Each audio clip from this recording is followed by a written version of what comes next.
Welcome back to the hottest show on the internet. Lifestyles of the printing famous. Where else on the internet are you going to see the D20 curse manifest? This really is like Final Destination, but for D20s. A problem that has never happened before happened when we tried to print this. This thing started getting tangled along there, and like, that's never happened before. So, first one's down. At least it stopped when not very much filament was involved. This guy, there's actually a G-code error or something, because it just kind of stopped in the middle. It's good because there's no mechanical issues. Of course, we got the hookless Einstein, got our Nosferatu, and this is an oldie but a goodie. PS4 stands. Some people like to, mount their PS4 upright. This D20 is going strong. Got a shark over here. Our strawberry looking real nice. This is going to be a fun one right here. Very happily, this direct drive working real good. Just made a absolutely perfect Moai. This D20 doing fine. Made our chess queen, I think that is, and another shirk. Our selection of the day, our roast of the day, is Aldi's Adventure Coffee. Actually pretty good. I don't know if I feel adventurous. It is very much a medium roast. It's got good flavor, makes some very nice iced coffee.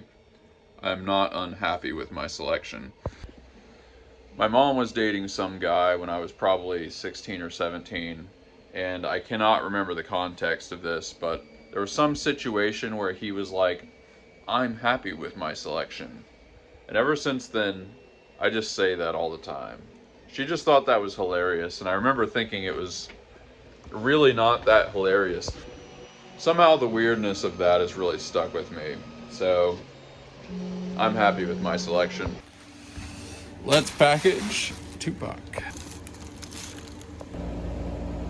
Bubble wrap time. Oh yeah.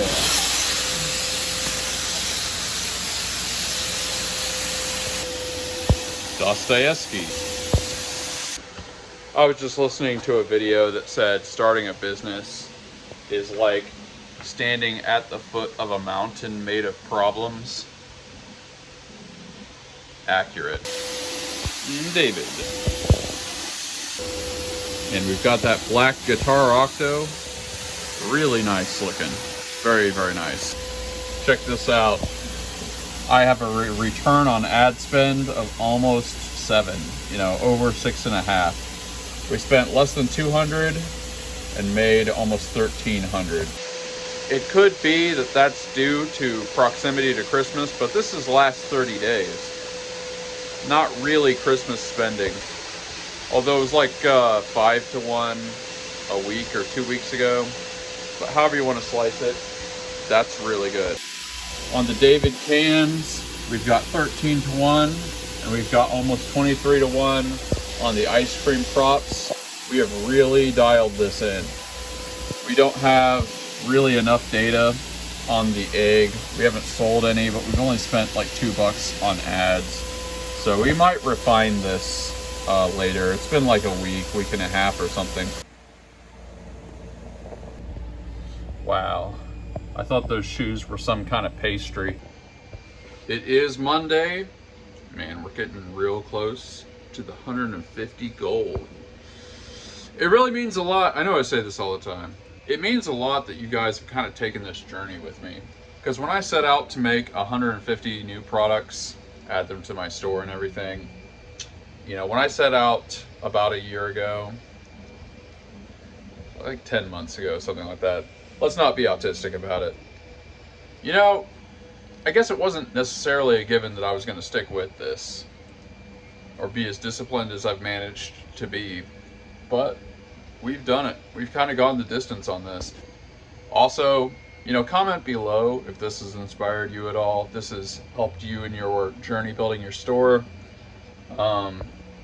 But I have gotten a lot of comments, or at least a few comments here and there, saying that people have taken this approach and it does work. Just make stuff. You know, there was a point at which me and the guy who was working with me, he knew somebody that had a famous podcast. Not like a huge podcast, but a solid mid-tier podcast. You know, I think it had like 100,000 subs on YouTube. And we really considered spending some like real money advertising with them. And I just determined that like probably all of that effort should just be put into making products. See, here's the thing about, this is like really one of my theories. Advertising is great. I just showed you that we're running ads on Etsy and optimizing them. I'm not really knocking advertising, but at the end of the day, advertising does not really help your customers. Advertising might help you get customers. You know, if you're re-advertising to customers, you're helping them sort of see new products and stuff. But at the end of the day, a customer can just go to your page and look at your products. You know, you might be trying to make that more likely, obviously, but it doesn't serve your customers really. Sometimes you have to advertise. There's a lot of products that advertising is very necessary for, so I'm not saying that. But your customers are going to be better served by just having more options, by having cooler things, new things, exciting things, or things that fill a niche that, you know, that didn't exist before. Before like big sharks, before character headphone stands, which I think I'm the person who introduced both of those things. I don't think there was a giant shark head 3D printed at least before me. People just couldn't buy that. And since a lot of people have gotten those sharks for their beach houses, tons of kids' rooms, there's actually been a bunch of like themed restrooms and stuff, for sometimes for restaurants, but usually for people's houses. You know, this is great for beach houses, like I said. So if you really want to serve your customers, which is kind of what the game is here, give them more options. Give them more things. There's a lot of people, like a lot of the big food items were custom jobs for people. That's making a product, making it available, and it also shows you that they wanted something from you, but you didn't have it yet. Basically, everything points in the direction of just make more stuff. If you're pretty good with SEO, then you almost don't need to advertise that much.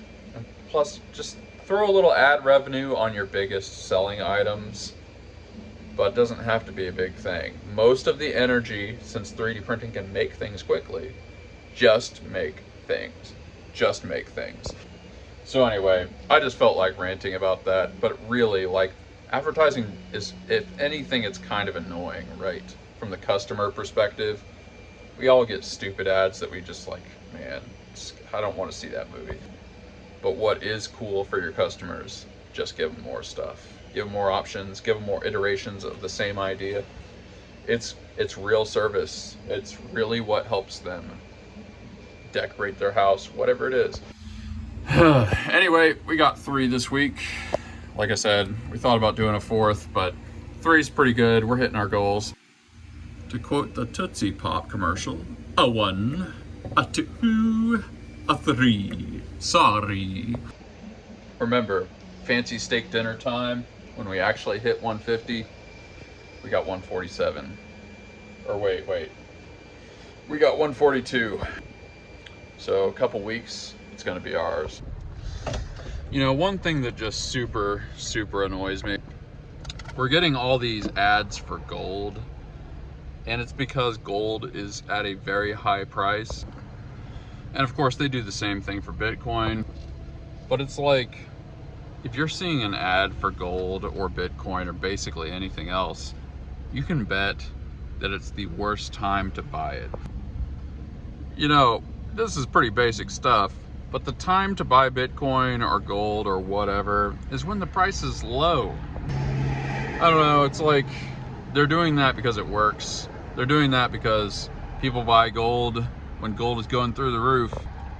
So I don't know if I can exactly fault businesses for doing that, and like, it just is what it is. It's just super annoying. Maybe I'm more annoyed just that this is how people are, I guess.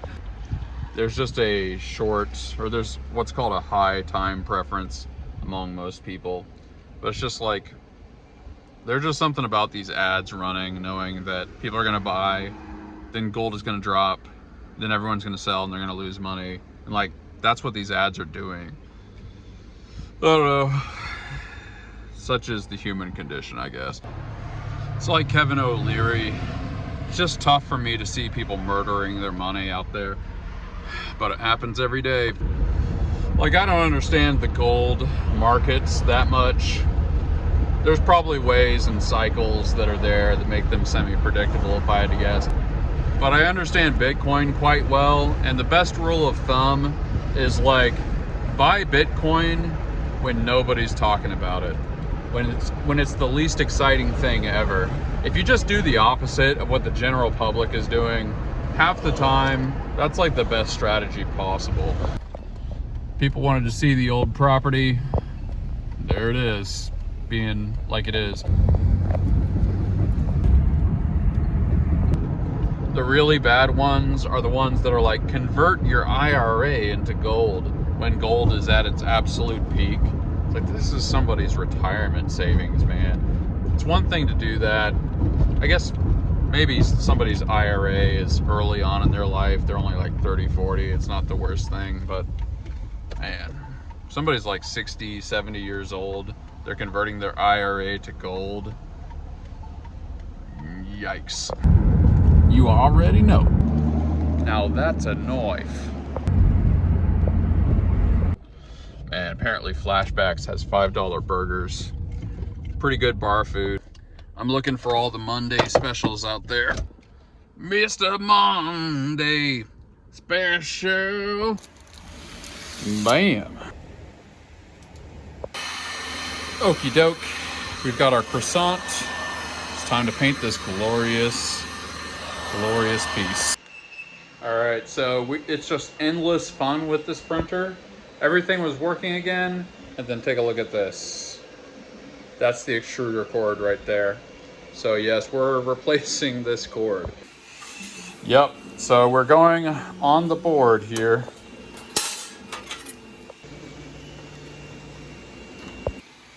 All right, now for the fun parts. Basically what I like to do, I like to yank on this end and see what moves down here, and then we can just unplug it from the board. You can also read the little tags. It's kind of the better way to do it, but my eyesight is not that great. It's a little better if I kind of zoom in like this. That would be an X. Dang, this is annoying. This must really suck for people that have truly fat fingers. All right, that looks like an E to me. There we go. We'll just get another one.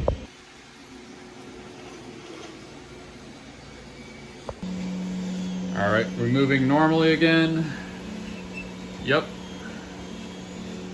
All right, that wasn't so bad. All right. This thing really is the naughty red-headed stepchild of the fleet. Let's do the first color layer on this ice cream. Okay, check this out. This is pretty cool. We just looked at the ad campaigns, right? We were just looking at the egg. We had spent like $2 and we just made a sale.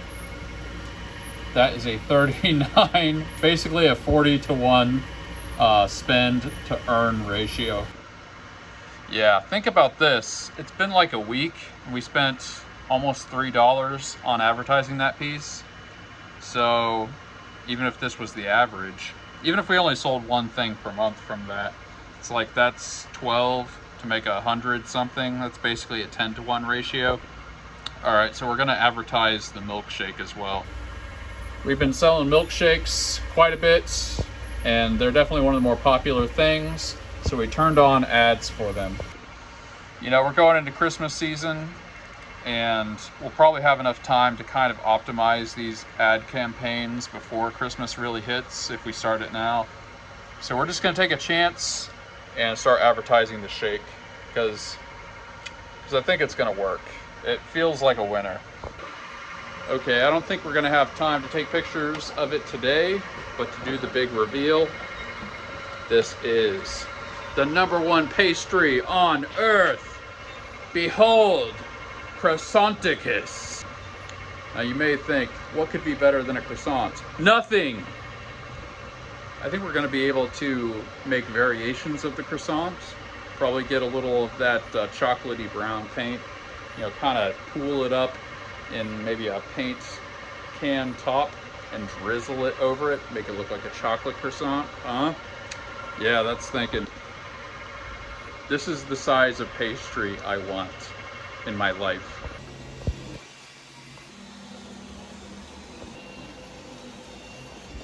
It's hard to see, but this X-axis motor is messed up.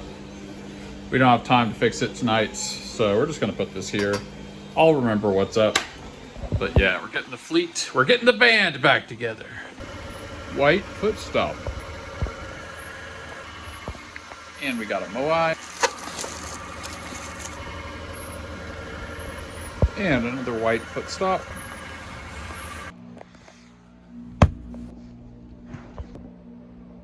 Oh man, we got a lot done today. We're also working on a new song. I took a couple of days as a break from the music thing because I've been putting in a little extra effort during the days to do all the getting ready for Christmas stuff. But we got a real fun one, really unique. Maybe I'm gonna start revealing the band. I'm doing a deep cut from the band Cream. You know, probably because I have this 60s Fender Rhodes, it's kind of inspiring me to do a lot of 60s music. You know, it just kind of gets me in that retro mood, let's say. And I listen to a decent amount of that stuff. So yeah, we're doing a Cream song. It's a bit of an obscure one, but to me, it's like one of my favorite Cream songs ever. It's a real joy to get to breathe some life into some of these classics. And I'm not gonna give anything away, but I am putting my own twist on it. We're actually creating a whole new part for the song. It's like, what did Eric Clapton know, you know? The fun thing about doing covers, it's like, you can just make things up. Like, some people are gonna get pissed. They want you to play it just like it's on the record or whatever. But a lot of the, you know, I like bands like Yes, and a lot of the great bands started out playing covers, but they just started making the covers like weirder and weirder, and they started adding things. They'd take like a Beatles song and then like put an absurd bridge in it or something, and some experimental psychedelic thing. And it's just fun to do that. You know, it's like very old school. It's a very 60s thing to just take like some classic song and just acid rock the crap out of it. So yeah, I'm putting a little bit of my own spin on a Cream classic. It'll probably be coming up in a few days. We're really trying to take our time and do this one right. But yeah, appreciate you guys checking out the music. It's fun. I'm pretty much just doing it for the love of the game. A lot of these songs are taking the revenue from it. We're doing what we can to try and get, you know, scrape a couple bucks out of each one. But it's rough going. It's mostly, like I said, for the love of the game. We've got some really cool discussion in the comments and questions section of the Discord. Man, it's just pages and pages. This may be the most comments I've ever gotten, strangely enough. I guess I'm going to try to summarize some of this. Most of this discussion, at least initially, is whether I should get an SV08, I guess they mean an SV08 Max, before Christmas or after. There's kind of two camps here, and there's both some merit. There's merit in both of these. So one argument is that I should get it before Christmas. Obviously, having more printing capacity before Christmas isn't going to be such a bad thing, and it's tempting. The other is kind of, you know, I of course don't know this, but it does seem like there's a bit of a learning curve And I'm kind of spending a lot of my extra energy optimizing the printers we have, which I think will be sufficient. I mean, we have basically 11 big printers. I've calculated like how much value they can produce, and especially now that we're doing the direct drive upgrades, they're going to be more consistent. So I'm on the side of, I think we're going to get an SV08 after Christmas. But there's some rationale to before as well. See, part of it is like you know, I've bought a lot of kinds of printers. I know it doesn't seem like that. I haven't bought a lot of kinds of printers lately, but I tried the Comgrow T500 or whatever. It really sounds like something from Terminator. And I spent like 6 months trying to get that thing to print consistently, and it was just the worst experience I've ever had. And everybody else that bought them thought the same thing. There's support groups. I actually took the parts and shipped that to somebody from our community because he wanted to use the spare parts or something, or he wanted to see if he could get it working. I told him straight up he probably wouldn't be able to get to, but you know, tinkerers are out there. I apprised him of the risks. Then we wasted a ton of time with the Tronxy, man, I forget the model number, the big Tronxy printers. And there was a little more success. They were horrible. You know, we threw the frames in the garbage, and I was extremely happy to do that. We saved all the guts and all the parts and things that would be worthwhile saving. And actually, the glass beds on 2 of the current printers are from those Tronxy printers.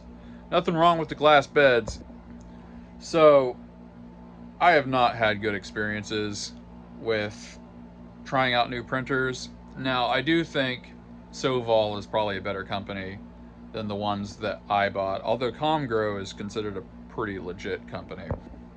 Basically, my thought, if I'm kind of expanding on this, is I think I could probably get an SV08 Max and get it working consistently. But we are in the lead up to Christmas. And like, what happens when I have to tinker with it a lot? What happens when like we have to adjust things or just dial things in? Or I figure out that something about the geometry of something I make makes it kind of have to be messed with. Like, really dialing in printers, getting them to work, it can take some time. So we've got, it's the 20th, we basically have a month. We've got a little bit more than a month before Christmas hits. And I really want to just put all my energy into getting ready with the stuff we have, because that's going to be enough of a project.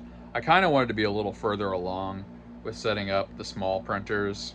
We still have enough time, and we're making it happen, but like, yeah, I think that's my thought there. But yeah, I am excited to get one and mess with it. Early reports are that it's pretty good. There's some other stuff. M. Hussey rocks. Even now, M3's 3D should consider making 3 kilogram spools to reduce changeovers and work. The current spools are a little over 2. I want to say they're like 2.3 kilogram spools, and I have experimented with larger spools. And the problem is the spoolers don't spool them right, and they don't print right. We've actually I have meticulously messed with the diameter of those spools and the shapes of those spools. If you looked in my files, you would see that there's about 15 different versions of that spool, and every decision was tested extensively. So I really can't make them any bigger. Originally, I wanted to make those spools about 5 kilograms, but it's just not possible.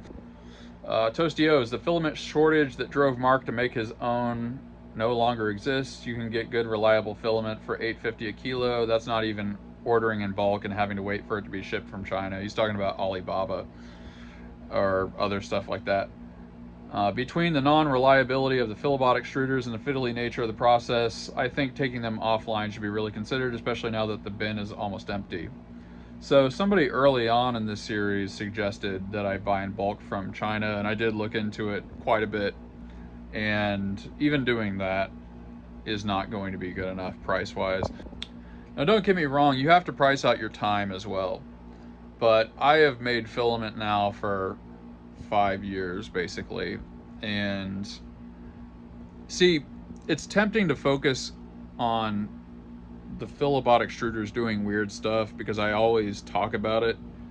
But you got to realize I've been doing that every single one of these episodes, and all the episodes that go by where I'm not saying anything about the Philibot extruders is when they're just working pretty much totally normally. So yeah, I guess all this is to say I have priced out, I'll upvote that one. I have priced out the alternatives, and it's still not worth it, even factoring in the amount of time sort of that I'm putting into messing with filament extrusion. J3, who I was watching videos of, maybe we'll have him featured on the channel, that'd be cool. Talks about how the SV08 Max is more complicated. It does use a clipper interface, I think he's saying. Maybe I read that somewhere else, but right, there's a learning curve to some of that stuff. Gary 7, a little business advice: never buy version 1 of anything for production. Yeah, I don't actually know if the SV08 Max is only in the first version. It's been out for a little while. Like I said, I'm definitely planning on experimenting with it, but I do agree. It's like, especially in 3D printing space, people get that MVP out real fast, minimal viable product. Oh, another thing, Toastio's pointed out the failure rate of the D20s, because I obviously talked about that in yesterday's video. It is worth noting, almost all of those failures were before I switched to direct drive. Only one of those was from afterwards, and that wasn't due to the direct drive. It was there was some filament thing, I forget. I can't even remember what happened yesterday. Anyway, it's worth reading the discussion there. People are really talking about the pros and cons, and it's interesting points being made across the board. J-Tree also wrote, I feel one of the worst things somebody can do for their mental health is read or watch the news in the morning. It's not being informed, it's more akin to a self-inflicted half-hour depression session to kick the day off. Based Australians. That's kind of like another reason we don't talk about politics on this channel. Like, a bunch of people watch this in the morning. I wonder if they're watching this to kind of get hyped and be like, yeah, we're gonna do this business stuff. Yeah, look at M3, he's doing it. But as Mark Twain said, if you don't read the news, you're uninformed. If you read the news, you're misinformed. There's a lot of discussion also about the idea of auto sprayers. You know, like what they use in paint shops with cars and stuff. Gary 7 has a pretty good list of issues here to consider if any of you are trying to think about it. Basically, there's a lot of setup. You need a really big compressor, which is one of the thoughts I had. My uncle had kind of a shop for working on a bunch of car stuff. He was restoring a 57 Chevy for a long time when I was growing up. And he had a giant compressor, and they did some painting and stuff too. It's really interesting. It's a really interesting idea, but I don't know. The thing is, the paint really doesn't cost that much in the total like cost that goes into the products. It's one of those things, like, if I had a much bigger operation, maybe the investment would be pretty worth it, but I'm probably just not gonna cross that bridge right now. We got a lot of comments this time. I'm gonna try to kind of go past the ones we've sort of already answered or addressed. BDA Studios LLC. Yes, the M3 process of just make things is great advice to live by. That is my motto. T3CH3D. D20 trash bin failed successfully. The Reasonable Gentleman. Grateful for bottomless chips and salsa. Smoke them if you got them. Chips. Yeah, there's a lot about the automotive painting thing. All right, well, we're gonna wrap up for today. Let's see, what am I grateful for? The croissant turned out pretty good today. I think delicious pastries. We may make a few different versions. Man, what would be cool to make is like a tart. Like some kind of tart with some fruit on it. I think I'd have to look at a bunch of pictures of tarts and try to visualize what would be a good mix of, like, I could make this and this would look cool. But yeah, we've got some pretty good products coming along. The strawberry might be done tomorrow. You know, the strawberry is kind of the king of the fruits. Take it from me. My name means strawberry. Well, anyway, that's what I'm grateful for. Tell me in the comments what y'all are grateful for. I really appreciate you guys taking the journey. Appreciate the good feedback and the discussion about the merits and stuff. There's a lot of interesting business discussion. Join the Discord if you want to check all that out and contribute. It's a great place. It's basically our own little Garden of Eden. I will catch you on the next episode. Peace out.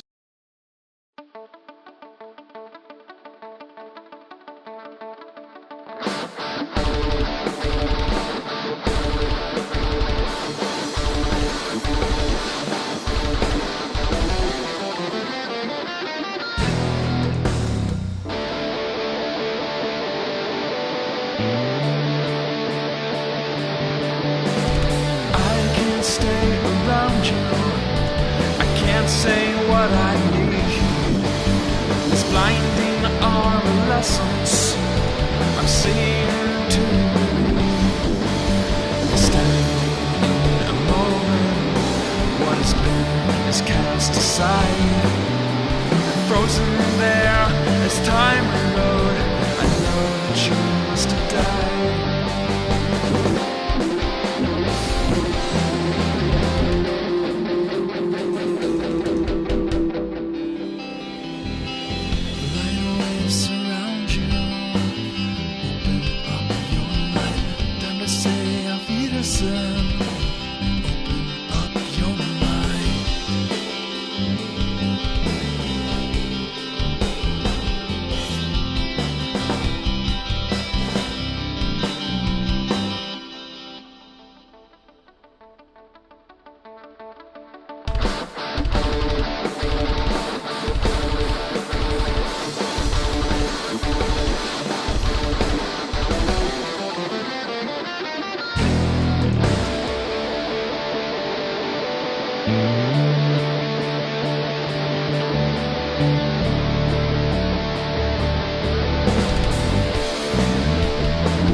Everything I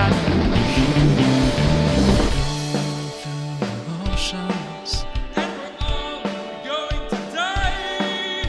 So leave me something precious, another sunlight.